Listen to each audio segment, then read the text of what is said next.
Alright, what's up everybody? Welcome back to another Pokemon Champions video, and in this time, as you see in the thumbnail here, I'm actually changing up my strategy on what I did to hit the Master Ball tier. Last time was all about Sun, but I thought it'd be cool just to try out a Sand team this time. Sand's always been my favorite archetype, just in general, with all of the weathers. So, we're just going to go through some of the mons here one by one to show how I was able to hit Master Ball tier with this team. So, here's a quick snapshot of the stats, just in case you want to see him here. And let's talk through these guys. So, Houndstone, I started off with him just because I thought it'd be interesting. I feel like a lot of people weren't running Houndstone, although I think there was a tournament or something where Houndstone did well, but I made this team a while ago and just, I play when I can. I'm not constantly playing, so this team has been sitting for a while, and it does take me a little while to hit the top of the Master Ball rank here. But either way, I wanted to do max HP and max speed on this guy with Sand Rush and a Colbur Berry. And the reason for that EV spread is because I wanted it to be very supportive and not just go down in one hit, even though I could do Destiny Bond, but when the sand is up, this guy is actually pretty fast, and I wanted him to be able to switch things out of the way for a T-Tar and soak up some fighting moves, as well as when you're on low HP, then go for the speedy Destiny Bond and take some guys out here. So you'll definitely see that later on in the video. Next up, we have Aerodactyl, who's just going to be max attack, max speed, Jolly. Pretty straightforward here. I just needed to do Tailwind for Tailwind things and give my team some speed, Dual Wing Weave for some stab and to go through potential sashes, and Rock Slide because who doesn't love a good fast Rock Slide. Next up on the team is going to be Primarina, which as you see here is going to be max HP, almost max special attack, and then a few points in speed. I ran just enough points in the speed to outspeed non-invested Sinistcha, just because I was actually running into scenarios where I could have taken out the Sinistcha if I was faster, but it was always able to be faster than me and use Machagacha. So I'd still say that if you want to try this out on your own, definitely do play with the speed, maybe looking to see if Sinistchas are investing in speed, but that's just the spread I did. I think this guy is really great type coverage for the T-Tar, just because what Tyranitar is weak against, Primarina actually resists. So Hyper Voice is obviously going to be Water Stab, Moonblast for Fairy coverage, and Ice Beam for the 1,000,001 Garchomps and other Ice Mons out there. Next up is T-Tar, who's going to be our Mega. This time around, not only can we get up Sandstorm twice, once when it comes out and then another time when it Mega Evolves, this guy hits like a truck. So I just wanted you to have as much HP and attack as possible. That way, if we don't have Tailwind, you can just soak up hits and hit back. And if we do have Tailwinds, there's still going to be certain Mons that are going to have to be afraid of you and definitely respect the attack that it brings. The Sinistcha definitely allows us to do some more redirection. Ally Switch is more of a tricky type, but more people are going to expect the Rage Powder from Sinistcha, but it's still very effective. So I got Citrus Berry, plus Machagacha and Strength Sap just to live as long as possible, and then Rage Powder just to redirect things out of the way from the T-Tar and from the Aerodactyl, who may also run into some water types here. Here's the stat spread that I'm running on that, which is max HP, almost max special defense, and then some defense just to be able to soak up some hits there. Lastly, we're going to stick with the Unburdened Sneasler. This is kind of a bread butter mon for me, but I love just a Dire Claw, Fake Out, Rock Tomb, and Close Combat. I'm still continuing to run Adamant because after the white up wears off, whether it's from being intimidated, which can happen right away, or after I go for the close combat, you're most likely going to be the fastest thing on the field, 9 times out of 10. And if you're interested in the team code here, I'm going to leave the screenshot up just for a second here so you can copy it. I'm also going to put this in the description as well as the timestamps with all the different matches here, but let's hop into some matches and see how I made it to Master Ball. So in this first match, I'm going to start off with Primarina and Sneasler, because between the two of these mons, I'm pretty much hitting every single one of my opponent's Pokemon for super effective damage in some way, so I know that they're going to have a hard time stopping these two on offense. I end up bringing T-Tar for the weather, just to have him and to do some big damage, and then I feel like Houndstone is going to be good for support just with its ability to go fast in sand and just different shenanigans that it can do. I think I have enough offense with the other three, so let's see what my opponent does. My opponent's going to lead off with Milotic and Incineroar, and I'm going to lead off with my Sneasler and Primarina, like I said. The Intimidation will activate my Wider right away, which makes me super fast, even though Sneasler was probably already the fastest thing on the board here.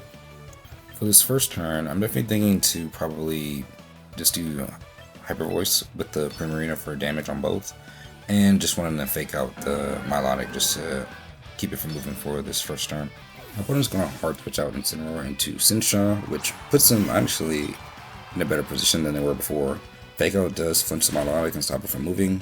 And then Primarina's Hyper Voice is going to do decent damage to them, but not so much, so we're going to reassess next turn on how to take these guys down. I actually decided to double up into the Sinistcha, going for Dire Claw and Ice Beam. Dire Claw does decent damage, and thankfully Sneasler is able to survive the Scald without getting burned. The Sinistcha goes for Machagacha before my Primarina moves, which is quite annoying, and actually is getting me to reconsider if I need to invest some more speed into this thing so that it can actually move before the Sinistcha does. Because as you're going to see here, the Sinister gets some pretty great recovery, basically back up to full, but the Ice Beam takes it all the way back down to 17%, so obviously if I was going to move first, this thing would have been taken down and I wouldn't have to deal with it later in the game. Milotic's just going to continue to get some leftovers recovery and just be bulky and annoying like it always does. But so is my Primarina. Alright, so I had to go for a close combat with Sneasler, and Milotic lives on 1 HP, which is super annoying, especially because it just got that leftovers recovery. But then it's actually able to take me out with the Scald, which is not great for me.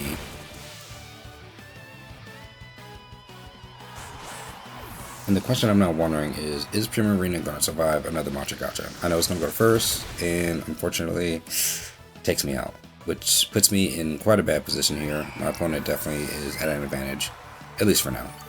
But that's why you gotta always be ready for the comeback.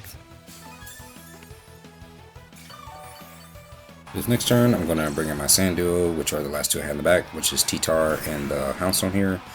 Sandstone's gonna go up, which makes my Houndstone actually pretty quick. Probably faster than everything else on the board here. I do just want to protect with Tyranitar because I think that it's going to be a huge target here. And then I just want to go for a last respects to try and take out the Milotic. But my opponent sees that coming and actually takes out Milotic and brings it in for the Garchomp, and then actually surprises me with the double switch and comes in with the Incineroar for the Sinistcha here. So Incineroar is going to get off an Intimidate, which is really annoying. I basically protected for no reason this turn, but definitely wasn't going to expect the double switch.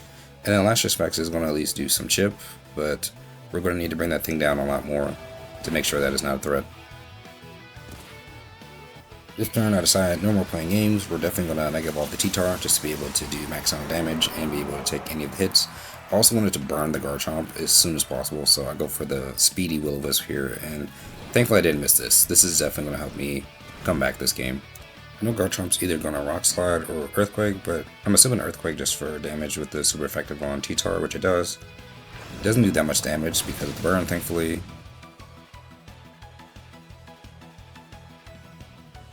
And then it also reveals that it's Life Orb, so I have to take that into account, knowing that it can actually switch moves down the road. The Rock Slide brings Incineroar almost down, but it survives on 6 HP, and Garchomp's doing just fine, not really taking much damage from that at all. Thankfully my Houndstone actually has on the Clover Berry, so it's going to take this Darkest Area quite well and keep it in the game, because I definitely need you alive for now. With the Sandstorm, my opponent gets the second 1 HP survive of the game here. This next turn, I'm definitely going to want to try and take out that Garchomp as soon as possible, knowing that it's fast and can use Rock Slide, so I just go straight for the knockoff, which should be able to take it out at this point. And then I'm actually going to go for the Ally Switch, because I think that T-Tar is still a pretty big target here, so that way I'll be able to move it out of the way if anything super effective comes this way.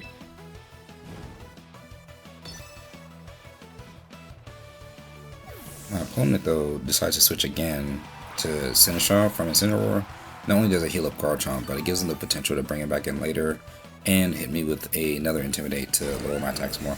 Garchomp is then going to protect, which means that my knockoff is not going to go off. And really, if I had targeted the Incineroar instead, I would have been okay, but that's Pokemon. Sometimes you get the predictions right, sometimes you don't. You just try to do the best that you can here.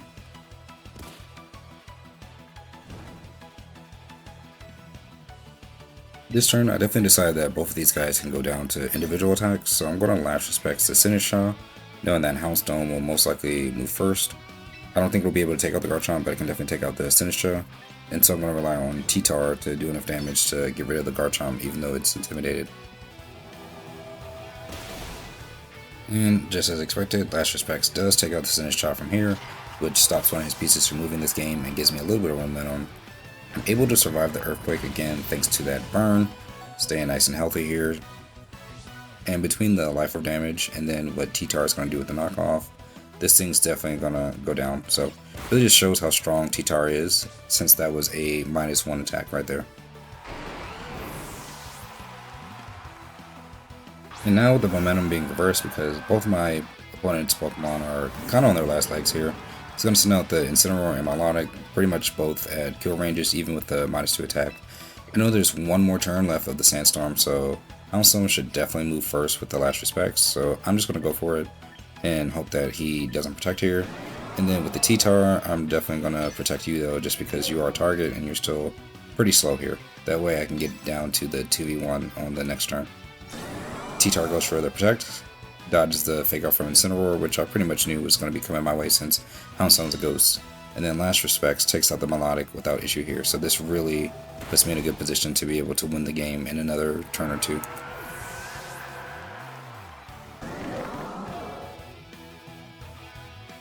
And then this turn here, I actually decided to go for the ally switch with the Houndstone just because I can't fully remember who's faster between Incineroar and T-Tar here, since my T-Tar doesn't really have any speed invested and it's just meant to hit as hard and have as much HP as possible. And then I just go for the stab knockoff just to avoid the miss from the rock slide on the Incineroar. The ally switch goes off without issue, and really with it being 1%, I probably should have just last respected there. But either way, T-Tar is faster and goes for a knockoff and is able to take out this Incineroar and get me the win to the first game here. So this match actually kept me one away from being at the Master Ball tier. In this next match, I'm actually thinking to start with the same squad here for the pretty similar reasons. Primarina still does a lot of damage and is able to soak up hits from a lot of the folks on the board here. Caesar still hits many of these guys for super effective damage, and between T-Tar and Houndstone, I'm feeling pretty confident in my ability to take this guy's team out. So let's see what he goes for. So my opponent's going to start off with Garchomp and Whimsicott, and I'm going to start off with Primarina and Sneasler here, as mentioned. Definitely going to go straight for the Ice Beam on that Garchomp, just because it's the biggest threat on the board here, and then I want to fake out the Whimsicott just to stop it from getting a Tailwind and making Garchomp too fast for me to have to deal with later. The Whimsicott then goes for a Protect, which I'm assuming is to be able to scout out something to hit me in a Encore or later. And Garchomp goes for the double protect, really just to try and shift the momentum in his favor. And I'm sure he had to know that there was some kind of super effective move coming his way for sure. So we're pretty much just going to revisit this next turn with the Ice Beam on Primarina to the Garchomp. Then with Sneasler, honestly, I was debating on if I should switch out or not, because I could either get Encored in the fake out, or if they do go for a Tailwind, I could get hit. But I just wanted to take the risk to see if I can get this Whimsicott out of here as quickly as possible. And the Whimsicott does end up going for Tailwind, and which allows the Garchomp to outspeed me for Earthquake and take out my Sneasler without it being able to move. So in hindsight, definitely would have been the better move to have switched out probably into the Houndstone here, since I don't have Protect on Sneasler. Primarina is then going to launch off that Ice Beam with the Garchomp, and this is going to go down no issue just because it's 4 times weak to Ice there. So definitely knew that I would be able to take that out as long as I survived the turn. But still sucks I had to lose him on when I potentially didn't have to there. Gonna bring in the T-Tar next just to get the weather going. And my opponent decides to go in with Mawile to probably intimidate, knowing that whatever else I had was going to be a physical attacker. So I'm going to decide to bring in the Houndstone just so I can take as much advantage of the Sandstorm as possible. And not fully sure what they're going to do, but I do feel like T-Tar is going to be a target here. So I wanted to Mega Evolve, but maybe I can get the Sand up later. I'm just going to Protect and see what they want to do. I actually decided to take out the Whimsicott and bring in the Incineroar, just trying to stack up those Intimidates as much as possible here. But at least the Intimidate went off before my Houndstone came in, so at least his attack is going to be unaffected by all of this. And Mawile starts to Mega Evolve, which is expected at this point, and I'm pretty sure that whether it's fair or steel move, something's coming directly at my Tyranitar here. So I'm going to get the Protect off just to make sure. Iron Head does come right at my Tyranitar like I expected. And then Incineroar gets chipped at least a little bit by the Sandstorm. With Houndstone being speedy in the sand, I definitely want to burn this Mawile as quickly as possible here. And T-Tar has 2 Intimidates on it now, so it's really not going to be doing that much damage, even though I could go for Earthquake. But I think my best bet is to switch it in Primarina and try and bring my attack back up. Also allows me to preserve the sand. So Primarina is going to come on out and absorb that fake out from the Incineroar. I guess Mawile thought I was going to attack it in some way, but I definitely just need you to not be able to hit so hard. So enjoy the burn. Well, this was only 85% accurate, so I definitely still do cross my fingers every single time I click that button. The next turn, Incineroar is going to come out in exchange for a Whimsicott, definitely trying to preserve those Intimidates again. I'm going to go for the ally switch, just expecting that something is going to be coming at the Primarina here, and I still need you to be able to do some damage. But Mawa actually sucker punches me, so I don't know what move you think I was going for on Houndstone, but you definitely want that thing gone for whatever reason. And Hyper Voice does decent damage, but the real question is, at this point, is it going to be enough to help me come back and win this game here?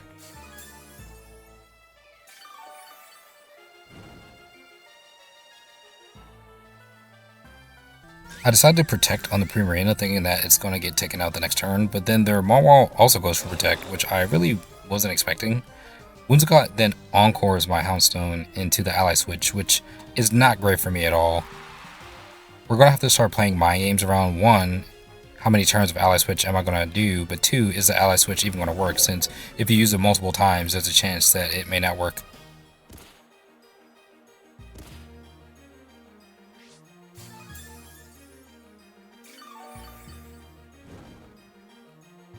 The next turn, I actually decided to switch Primarina out into T-Tar because I'm assuming Whimsicott is going to want to catch that into an Encore as well, so that it just permanently uses Protect, and neither of my Pokemon are really able to do anything.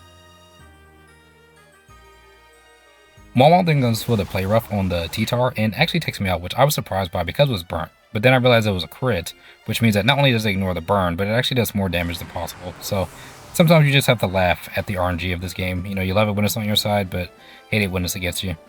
Primarina comes in, and I'm really starting to try and figure out how I can still turn this game around in my favor. I'm not really a big fan of quitting early, so I'm going to do whatever I can to win, even if the game seems a little bit unwinnable. You just never know what kind of mistake your opponent can make, or if they end up forfeiting for some reason. So Ally Switch is going to go off, which switches our places, but then Primarina is going to get nailed by a Moonblast from this Whimsicott here. This is my last attacking piece on the board right now because I'm encored into the ally switch, so don't know how I'm going to be able to pull this one out. My opponent can still potentially throw in some way though. Let's say they don't encore me again and allow me to do some kind of shenanigans with Momo being burnt.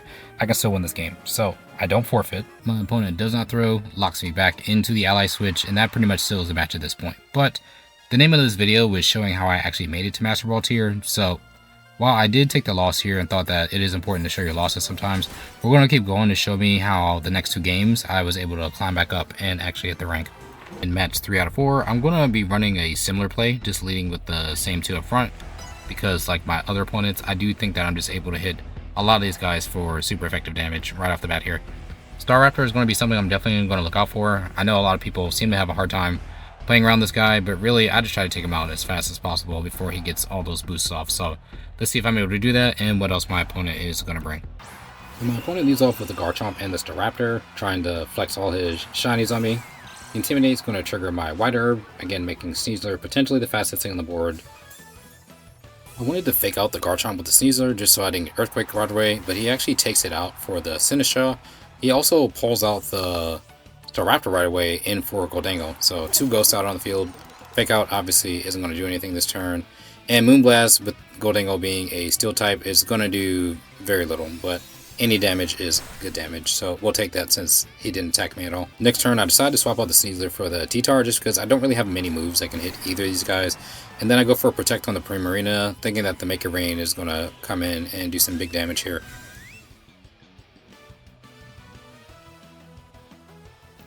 Primarina protects to avoid any damage from this Make It Rain, and I know that it's going to get a special attack drop.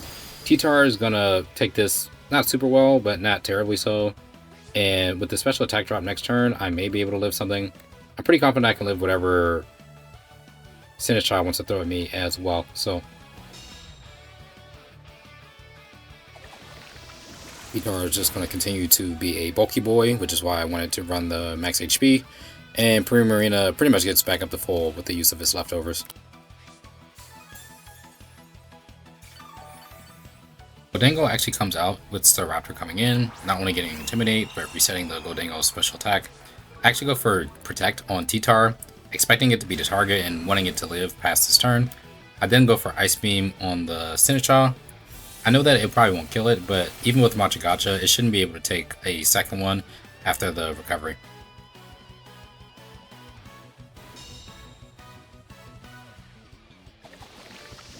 The Machagacha is going to go off and do just under half to Primarina, so not bad. And as long as it doesn't have at least 70% HP, you're definitely not surviving another Ice Beam. The Sandstorm also gives me some pretty good info here, showing that my Primarina is actually faster than the Sinistcha, which means that I can actually take it out next turn before it has the ability to attack back. Staraptor is going to Mega Evolve here and looks pretty cool. I actually think the original one looks better than the shiny, but that's just my opinion. I'm going to stay in with T-Tar here and Mega Evolve as well, on the off chance that the extra bulk allows me to live a hit from so low. Yeah, right. But with the variety of attacks that Staraptor can use, I definitely want to risk switching in something else and getting nailed, which puts me in an even worse position than if I were to lose the T-Tar here. So Staraptor is going to go for the close combat, obviously taking out T-Tar from that range. It's going to get the defense and special defense boost, which will ultimately make it harder to kill, but not impossible just with the 1 boost. And I protect just through the Machagacha, just because I wanted the ability to have a little bit more offensive pressure when I had 2 of my Pokemon on the field at the same time. So I'll get some recovery, and then plan my assault to make the comeback.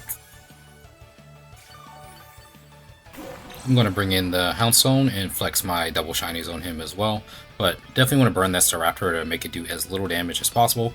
Fingers crossed that it's going to hit, but you haven't let me down so far. And then I'm just going to go for the Moonblast because this thing is a threat and I really just don't want it to get out of hand. Sinistcha goes for Protect, which is perfect for me because I wasn't targeting you anyway this turn. The Will-O-Wisp is successful with me actually being faster due to the Sandstorm. So now this thing is pretty nerfed, and even if it gets a couple more boosts, you're also not going to be doing but so much damage to me at a time. This Brave Bird is a good example. Maybe doing 30% to Houndstone as a whole.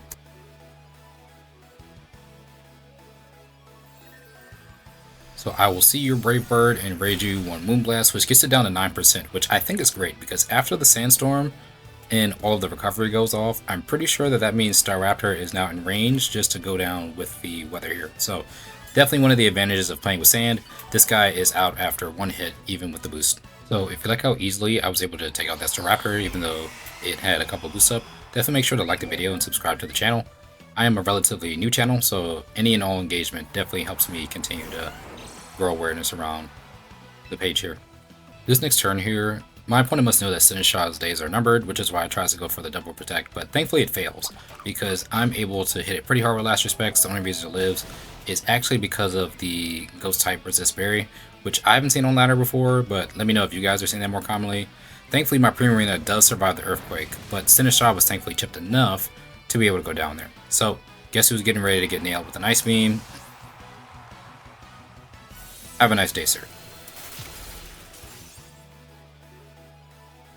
And with it being quad weak to ice, I doubt that that crit actually mattered. Pretty sure it was going to go down anyway, but definitely puts me in a great position here to have 2 Pokemon knocked out at the same time, while mine are still up. My opponent brings back out his Goldango, which is now at full strength, so I do still have to be careful of making rain, because that thing can do a lot of damage. I'm going to take a risk here and actually just Destiny Bond my Houndstone, expecting it to be taken out, and then protecting the Primarina, just to make sure that it doesn't go down to the move as well. So let's see if he takes the bait. I go for a Protect. Does he do it? He does. And this is one of the few times where I actually would be upset if one of my opponents missed a move, but thankfully he's able to connect here. So at first I'm thinking, I love it when a good plan comes to fruition, but as I noticed, it takes some damage from Life Orb, but doesn't faint. And then it dawns on me that its ability actually protects it from the secondary effects of status moves, and I guess in this case, the Destiny Bond counts as a status, so it didn't work. I am able to bring in the Caesar though, and with the special attack drop, I definitely should be able to take 1 Make It Rain. Unfortunately, the only thing I can hit this thing with out of all my moves is Rock Tomb, and then I'm just going to go for Hyper Voice here, so pretty sure Goldango is faster than at least Primarina. But after the speed drop, will it be? Let's see here. Yep, it still is here, so fingers crossed that I don't get crit. Thankfully I don't, but it's still taking some good damage and chipped to Life Orb, so really is going to come down to the 1v1 on who's able to take each other out first. So I'm hoping that I don't miss anything and that I don't get crit, but if that's the case, then I should be able to win. So now, Sneasler, can you Rock Tomb me to victory? Let's see here. I get 1 off. drop you to 17%, and I think after the life orb, if I survive this, you should be within one shot next turn. The shadow ball goes off, I live it, thankfully without being crit, and yeah, 7%, that's going to put me in some great range here. So we're just going to rinse and repeat, and see if I miss or not. Does the Rock Tomb connect? It does. We're in there and we win again. So now I am back to being one match away from the Master Ball tier. Let's switch to the last match here and see how I was able to clutch it up. Alright, and for this last match, my opponent is actually cooking up something interesting here.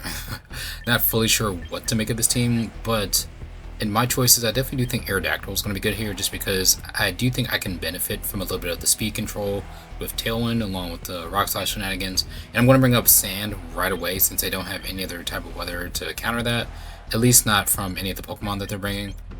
I'm going to bring Houndstone in the back to continue to take advantage of the Sandstorm as well. And then Primarina, just for the awesome coverage. It obviously resists the water, can hit super effectively for water and ice. Fairy does good as well against the Grimmsnarl, so I think that out of my choices here, this is the squad I'm going to go with. Let's see what my opponent does. So my opponent decides to lead off with Meowstic and Grimmsnarl, and definitely a lack of experience playing against Meowstic. I know it does psychic things, and people have said it's like Mega Out because I am, but worse, so just curious what it's going to do, but not going to try and overthink it, just going to get my speed up with the Tailwind here, and then just Mega Ball the T-Tar to get Sand up right away and slap Meowstic with the knockoff here.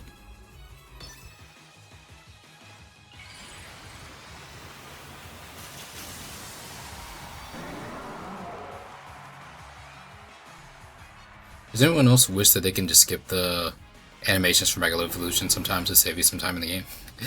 Grimmsnarl is going to go for Reflect, which is pretty much what Grimmsnarl does. I'm going to get the Tailwind up with the Aerodactyl here, and then smack this thing in the face pretty hard here with the knockoff. Interestingly enough, I actually knock off the Cobble Berry, but because of my Aerodactyl's effect actually working now due to the patch, it didn't eat it and save itself from some of the damage. Meowstic goes for Trick Room here, which is tricky, but don't think it'll be too much of a problem, especially since with the Sand up, it's probably just going to go down next turn if it stays in. This next turn, I'm actually going to take out the T-Tar and switch it in for Primarina, expecting some sort of Fairy-type move from the Grimmsnarl. And I just want to protect on the Aerodactyl, since I'm technically the slowest thing on the field now with the Trick Room, because, I don't know, again, this Meowstic could go for many things, but looks like it actually throws up the Psychic Terrain, and I do take on the incoming Fairy move here with the Primarina, so good on me for actually switching out. And we get another Pokemon that just happens to live on 1% even after the Sandstorm. I'm pretty sure this happened in a previous game as well, so just my luck. So this next turn, I'm actually just going to try and go for as much damage as possible, getting the Rock Slide off, hopefully with the Aerodactyl, and then smacking this Grimmsnarl with a super effective Moonblast. Meowstic actually does Expanding Force, so I guess it was just setting up its own Psychic Terrain this whole time. I know people joked about doing that, but that's definitely the first time I've seen that on a ladder. Even with the light screen up, this is going to do quite a bit of damage here to the Grimmsnarl. And with the Rock Slide on top of that, of course Grimmsnarl is going to miss because what is a Pokemon game without RNG, but at least I get the 1% Meowstic that would have died to the Sandstorm anyway.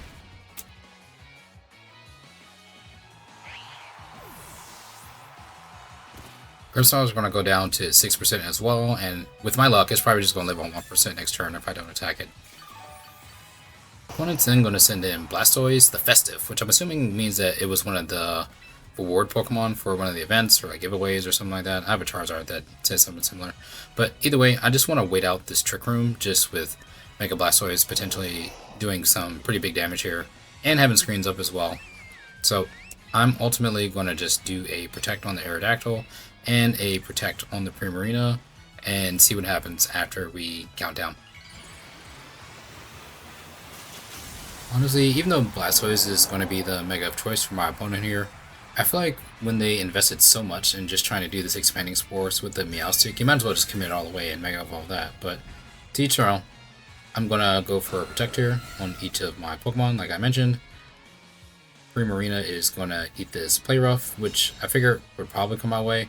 And then obviously the Water Pulse is avoided here. So Grimmsnarl does in fact live on the 1%. Oh my goodness.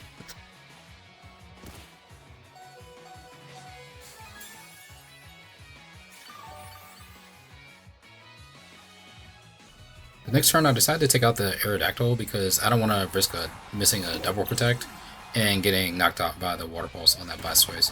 Grimmsnarl is going to be able to take out my Primarina before it can move, which is pretty annoying here, but Houndstone is going to take the Water Pulse somewhat nicely. And with the Sandstorm finally ending and Trick Room going away, I'm free to just bring in my T-Tar, get the sand back up, and immediately take speed control over the Mons with my Houndstone here.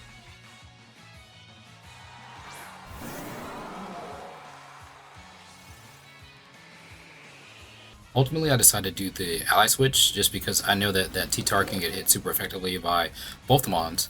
Grimmsnarl actually goes for Flatter, but I guess he forgot about his own terrain, and thankfully I did switch because I actually am able to dodge the Aura Sphere and then swing back for a Rock Slide to get decent damage. Grimmsnarl was going to go down either way, but at least I got some stuff down on the Blastoise as well. And out comes Blaziken, which we at least know is not going to Mega because that Mega slot has already been used, but still definitely a threat here. I feel like so many things on this team can hit T-Tar for super effective damage. My Houndstone is looking pretty weak here, and I'm assuming it's just going to go down to anything that gets thrown at it at this point. So I'm just going to Destiny Bond to see which one is going to take the bait here.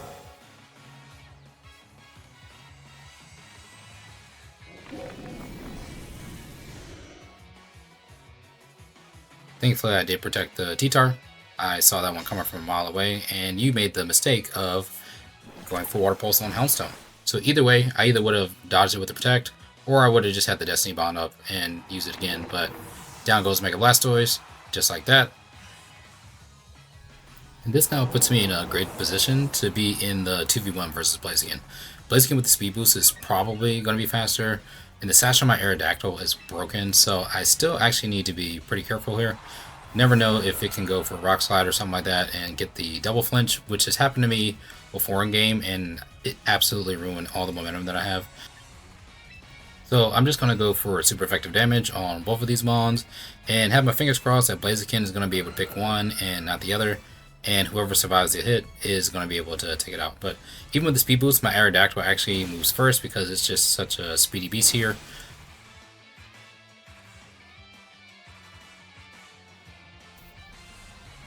Blaziken then chooses to go for Thunder Punch on the Aerodactyl, which to me is perfect because you already did your damage, your job is done.